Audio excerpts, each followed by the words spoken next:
इस थ्योरी के हिसाब से कैप्टन अमेरिका ने ही डूम्सडे को बनाया है। तो हम सब जानते हैं कि एंड गेम में प्लान ये था कि इन्फिनिटी स्टोन्स को बोरो किया जाए, यानी कि उधार पे लाया जाए और बाद में उन्हें उनकी असली जगह पे पहुंचा दिया जाए ताकि ब्रेंचिंग टाइमलाइन खत्म हो जाए, मिट जाए। स्टीव रॉजर्स को उन्हें वापस जहां से लिया था वहीं रखने के लिए भेजा गया था, लेकिन उनके प्लान में एक बहुत बड़ी गलती थी जिसने सब कुछ बदल कर रख दिया। बात यह है कि लोकी सीरीज की घटनाओं के कारण उनके टाइम हाइस्ट के बीच में मल्टीवर्स ने इन्फिनिटी रूप से शाखाएं यानी कि ब्रांचेज बनाना शुरू कर दिया। तो जब स्टीव ने स्टोन्स को लौटाया तो वो टाइम लाइन्स को मिटा नहीं रहा था बल्कि और भी अल्टरनेट रियलिटीज बना रहा था। और इसका ये मतलब है कि उनके द्वारा देखी गई हर टाइमलाइन हमेशा के लिए बदल गई, जिससे खतरनाक नई दुनिया यानी कि न्यू वर्ल्ड पैदा हुई। और यहाँ से कहानी सबसे ज्यादा डार्क मोड़ लेती है। 1974 में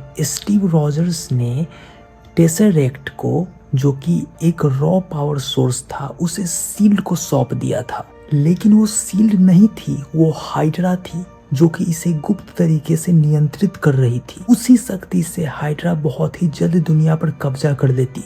इस थ्योरी के हिसाब से उन्होंने हॉवर्ड स्टार्क की हत्या कर दी होगी और टोनी स्टार्क को अपने बच्चे की तरह पाला होगा। इस रियलिटी में टोनी स्टार्क कभी हीरो नहीं बनता है बल्कि पूर्ण अनुशासन की एब्सोल्यूट ऑर्डर में विश्वास रखने वाला एक निर्दयी तानाशाह यानी कि रूलर, रूथलेस रूलर बिलीवर बन जाता है। खुद सोचिए, हाइड्रा द्वारा पाला गया टोनी स्टार्क मल्टीवर्स के कियोस और इनकर्शन को अंतिम विनाश, अल्टीमेट डिजॉर्डर मानता है। उसे जब पता चलता है कि उसका अस्तित्व एवेंजर्स के टाइम ट्रेवल की गलती का नतीजा है तो वह उन्हें सजा देने और सब कुछ एक व्यवस्थित ब्रह्मांड, ऑर्डर्ड यूनिवर्स में बदलने की कसम खाता है। तो इस थ्योरी के हिसाब से डॉक्टर डूम कोई और नहीं, कोई नया विलेन नहीं बल्कि टोनी स्टार्क का ही एक वेरिएंट है जिसे दुनिया को बचाने की कोशिश करने वाले हीरोज ने ही फोर्ज किया था। Leave your opinion in the comment section. तुम्हें क्या लगता है?